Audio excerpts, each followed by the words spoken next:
क्या diabetic patients सेब खा सकते हैं या नहीं, और अगर खा सकते हैं तो उन्हें ये किस बारे में जानना चाहिए कि ये शुगर को कंट्रोल करेगा या शुगर को बढ़ाएगा या नहीं बढ़ाएगा, या शुगर पेशेंट्स के लिए अच्छा है या नहीं है। जी हाँ, मैं हूँ डॉक्टर निवेदिता और आज इस वीडियो में मैं आपको बताने वाली हूँ सेब के बारे में। सेब अगर आप बात करें तो ये बहुत ही अच्छा होता है, फाइबर रिच होता है। जब भी हम डायबिटिक पेशेंट्स के लिए किसी भी चीज़ का चयन करते हैं तो उसमें हम दो चीज़ों का ध्यान देते हैं कि उसका जीआई भी कम हो और उसका जीएल भी कम हो। जीएल मतलब ग्लाइसेमिक लोड भी कम हो। जिन भी फ्रूट्स का, फूड का या किसी भी आइटम का अगर जीआई 55 से कम रहता है और जो जी लोड है यानी कि ग्लाइसेमिक लोड है वो अगर 10 से कम रहता है तो वो एक बहुत ही अच्छा फूड प्रोडक्ट माना जाता है डायबिटिक पेशेंट्स के लिए। तो अगर हम सेब की बात करें तो सेब के अंदर अगर हम 100 ग्राम सेब की बात करें तो लगभग 12 ग्राम इसके अंदर कार्बोहाइड्रेट होता है। और अगर हम इसके बात करें कि इसका ग्लाइसेमिक इंडेक्स कितना होता है तो लगभग 35 के बराबर होता है। तो ग्लाइसेमिक इंडेक्स तो बढ़िया है, इसका 35 है जो आप आसानी से ले सकते हैं। लेकिन अगर हम ग्लाइसेमिक लोड की बात करें तो वो हम कैलकुलेट करते हैं एक फॉर्मूला से, जिसमें हम जितना भी उस 100 ग्राम फूड में कार्ब्स है उसको मल्टीप्लाई करते हैं उसके जीआई लोड से और उसके बाद उसको डिवाइड करते हैं 100 से। तो जितना भी कार्ब्स है multiplied by glycaemic index divided by 100, जो भी अमाउंट आएगा वो आपका ग्लाइसेमिक लोड है। तो यहाँ पे 12 है कार्बोहाइड्रेट, इसके साथ में अगर हम ग्लाइसेमिक इंडेक्स की बात करें तो लगभग वो 35 है। और अगर हम बात करें इसके फॉर्मूला को मल्टीप्लाई करने की तो जब आप 12 को 35 से मल्टीप्लाई करते हो डिवाइड बाई 100 करते हैं तो लगभग जो इसका आपका ग्लाइसेमिक लोड आता है वो 4.2 के आसपास आता है, जो बहुत ही अच्छा है।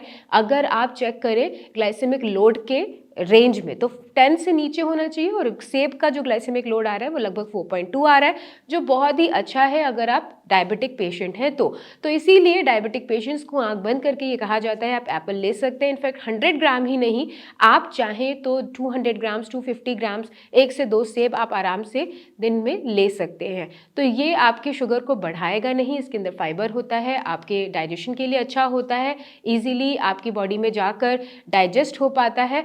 एक चीज़ आपको जो ध्यान रखनी है वो ये है कि जब भी हम कार्ब्स लेते हैं या जब भी हम कोई ऐसी चीज़ लेते हैं जिससे शुगर एकदम से बढ़ सकती है, उसके साथ थोड़ा सा आपको प्रोटीन या फैट ले लेना चाहिए, तो उससे आपकी शुगर एकदम से नहीं बढ़ती है। अब इसका एग्जाम्पल ये है कि जब भी आप फ्रूट्स खाएं जैसे कि एप्पल खाएं तो उसके साथ आप कोई नट्स ले लें। नट्स में आप ले सकते हैं जैसे कि बादाम ले लें या अखरोट ले लें, 4 से 5 बादाम ले लिया, 1 से 2 अखरोट ले लिए, या कोई भी सीड्स ले लिए आपने जैसे कि फ्लैक्स सीड्स ले लिए, सेसमे सीड्स ले लिए, या कोई भी आपने सीड्स ले लिए। तो उसको जब आप कंज्यूम करते हैं तो आपका जो ग्लाइसेमिक इंडेक्स भी कम है, ग्लाइसेमिक लोड भी कम है, और जब आपने साथ में सीड्स कंज्यूम कर लिए तो आपका जो शुगर लेवल है वो एकदम से स्पाइक नहीं करेगा, इनफैक्ट वो कंट्रोल में रहेगा और आपको बार बार भूख भी नहीं लगेगी, आपके जो सिम्टम्स है वो भी सबसाइड हो जाएंगे। तो इस वीडियो में मैंने आपको बताया कि आप अगर डायबिटिक पेशेंट हैं तो आप सेब ले सकते हैं या नहीं ले सकते हैं तो आप उसको कितना कंज्यूम कर सकते हैं और इसका जीआई और जी लोड कितना है, जिससे आपको आइडिया लग जाएगा कि मैं सेब क्यों बार बार आपको रेकमेंड करती हूँ। डायबिटीज़ पेशेंट होते हैं अगर हमारे पास तो उन्हें हम क्यों रेकमेंड करते हैं कि आप आंख बंद करके एप्पल ले लीजिए। तो अगर आपको डायबिटीज़ से संबंधित कोई भी अदर क्वेरी है, कोई भी प्रश्न आपके जहन में है, आप हमें कमेंट सेक्शन में कमेंट करके ये दिए हुए नंबर पर कॉल करके जानकारी प्राप्त कर सकते हैं।